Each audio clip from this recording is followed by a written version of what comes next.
it's the Really Charlie Podcast. Yeah, it's the Really Charlie Podcast. Yo, it's the Really Charlie Podcast. Bumping through your broadcast, grab a chair, fill your glass. Yeah, it's the Really Charlie Podcast. Yo, it's the Really Charlie Podcast. Yeah, it's the Really Charlie Podcast. Bumping through your broadcast, grab a chair, fill your glass.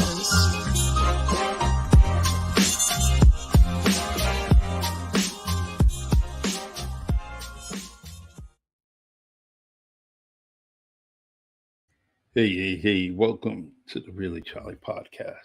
We're going to try this again, take two. And, let me have this. I got to announce that, I'm doing this now because I'm just testing some new stuff that I have. And, I'm not going to let this time go, to be wasted. I want to continue, want to go ahead and put some facts out there and just basically, have it on air, on social media, on YouTube, especially when I'm talking about somebody that's very, very important to my life in the city of New Bedford. So, my podcasts are going to be weekly on WNB1 Radio, where I was playing music from 6 p.m. to 9 p.m. Eastern Time. What I'm going to do is just add my podcast to the station, and that way I'm doing things, kind of shuffling my schedule a little bit for the better, and also going on a very, very good radio station, and WNB1 Radio, which is located in New Bedford, Massachusetts. So what I'm going to do is we're going to talk about Alfred J Gomes ESQ.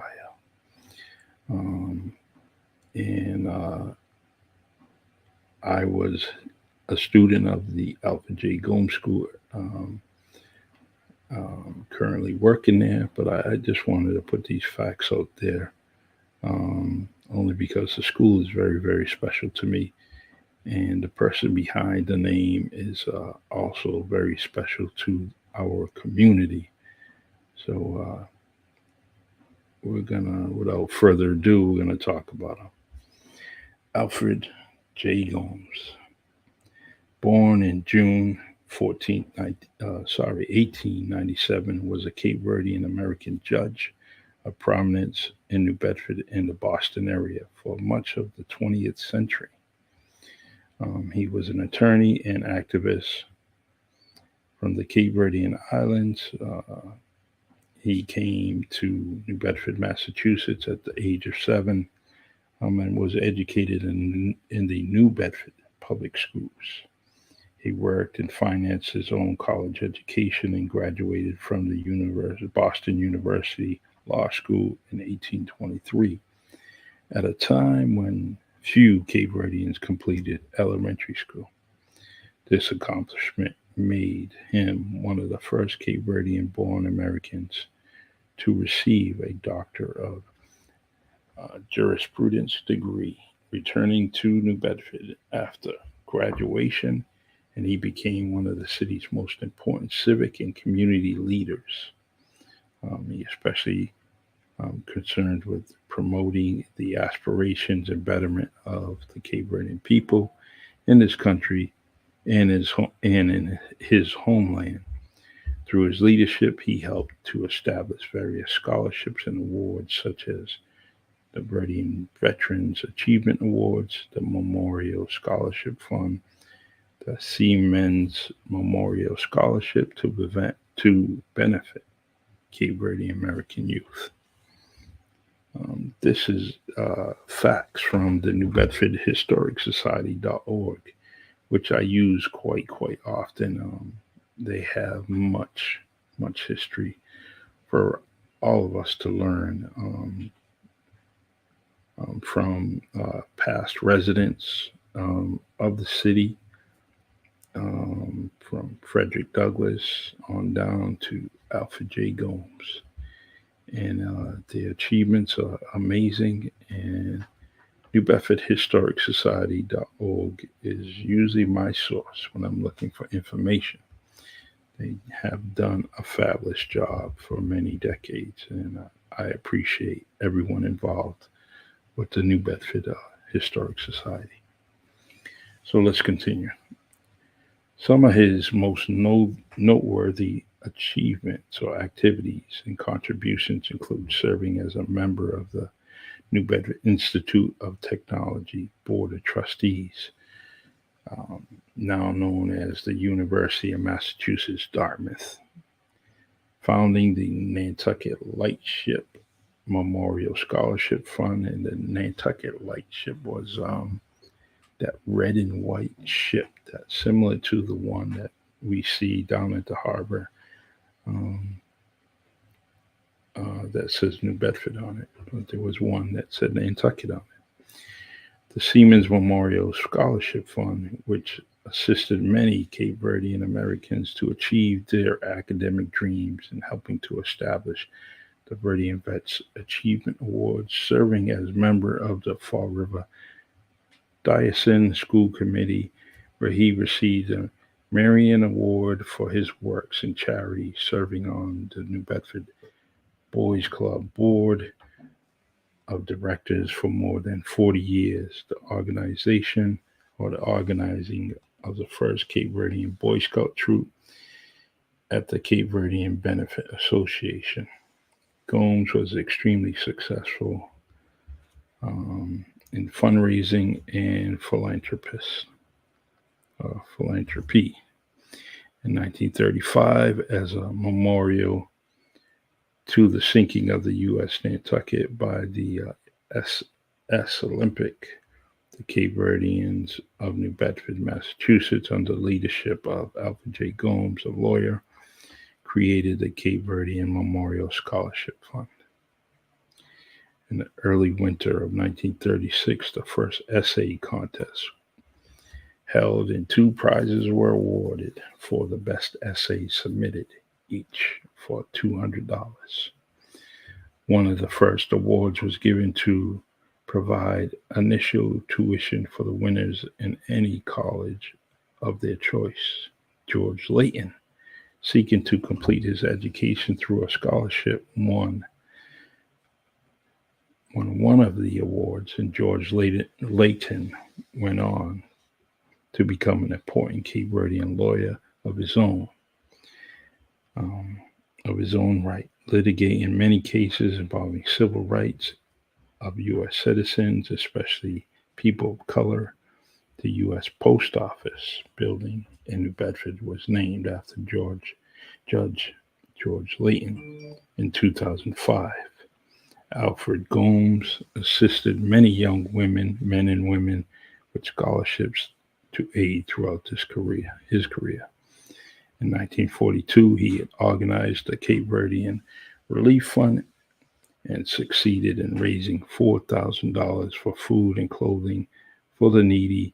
And in 1956, he helped organize the Our Lady of the Assumption Fund Drive, and he also organized and promoted Cape Verdean models, instrumentalists, dancers, vocalists, presenting them in exhibits and festivals.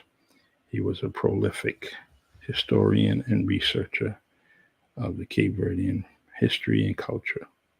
His life was one of dedication and service to his fellow citizens, with particular concerns for the youth of New Bedford. Attorney Alfred J Gomes died on November 7, 1974. This reference is from the African American Desk Reference in Schomburg Center for Research in Black Culture, copyrighted in 1999. The Stone Song Press Incorporated and the New York Public Library, John Wiley and Sons Incorporated, published with the ISBN number of 0471-239-24-0. Like I said, this was coming from the New Bedford Historic Society, and their website is nbhistoricalsociety.org. historicalsociety.org. Just want to put those facts out there, working at the school now. I just basically, want to share as much as I know. I sat across from the school which is located at 286 South 2nd Street in New Bedford, Mass. And looked out my bedroom window every day to see, first to see the destruction and the demolition of the neighborhood that was once my neighborhood, making way of the new school. And that new school was put up to me kind of quickly. And, so I stared out the window and see it go from houses to flat land, and then construction. And it was very, very nice to know that that was going to be my future school. It was kind of bittersweet, you see the houses in the neighborhood get demolished and then the new school comes. And but it's still there. It's still in great shape. Still the same colors, more or less. But great teachers, great students in the building, and proud to be there every day. So that is some history about Alfred J. Gomes, and there's many, many stories about him out there, personal stories that people have. Many have benefited from his achievements, his volunteerism, and so those stories are out there.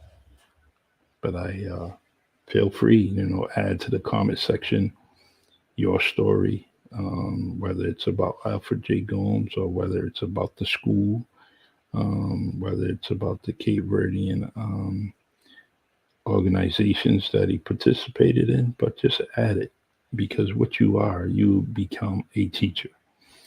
You become a teacher for many, many others that are here in the city and across the world that are trying to learn more about Alfred J. Gomes School, especially with him being a lawyer, and there may be future lawyers out there that may want to follow in his footsteps.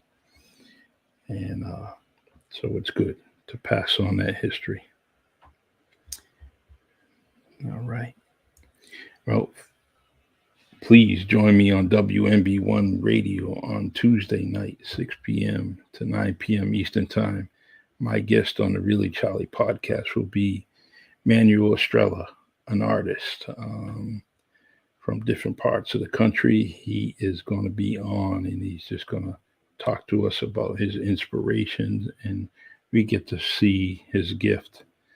And he recently in March, beginning of March, he had his artwork displayed at Gallery X. And so I can't wait. Kind of excited to have him on, and can't wait. So that will be Tuesday, 6 p.m. Eastern Time on WMB1 Radio.